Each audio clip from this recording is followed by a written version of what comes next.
Hello friends, how are you all? I am Advocate Shivshankar Mishra. Today we are going to discuss about stamp paper. So आप लोग video को last तक देखिएगा और video देखने के बाद यदि अच्छा लगे तो चैनल को ज्यादा से ज्यादा सब्सक्राइब, लाइक और शेयर कीजिए ताकि ज्यादा से ज्यादा व्यूअर्स को पता चले. तो आइए स्टार्ट करते हैं. सबसे पहले मैं आपको बताना चाहूंगा कि स्टाम्प पेपर क्या होता है. फ्रेंड्स, स्टाम्प पेपर जो है एक फुल स्केप साइज का पेपर होता है जो कि सरकार द्वारा विशिष्ट मूल्य के रेवेन्यू स्टाम्प से प्रिंट होता है. जैसे 10 रुपए, 20 रुपए, 50 रुपए, 100 रुपए, 500 रुपए आदि. आमतौर पर कोई भी महत्वपूर्ण लेन देन जैसे कि संपत्ति को किराए पर लेना, संपत्ति की खरीद बिक्री करना आदि स्टाम्प पेपर पर ही किए जाते हैं.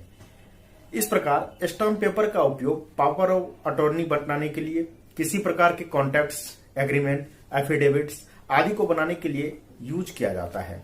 अतः स्टाम्प पेपर राज्य के आय का स्रोत है.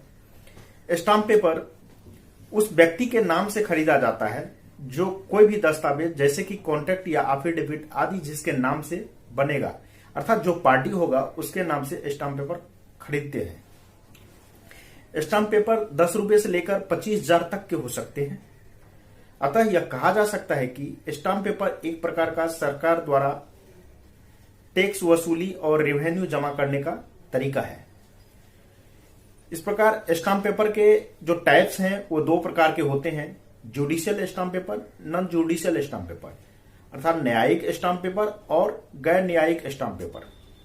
अब न्यायिक स्टाम्प पेपर क्या होते हैं उसे समझिए. देखिए, न्यायिक स्टाम्प पेपर का उपयोग कानूनी उद्देश्यों के लिए या अदालती मामलों की कार्यवाही के लिए या कानूनी प्रक्रियाओं को जारी रखने के लिए किया जाता है. इन स्टाम्प पेपरों को कोर्ट फीस स्टाम्प पेपर के रूप में जाना जाता है.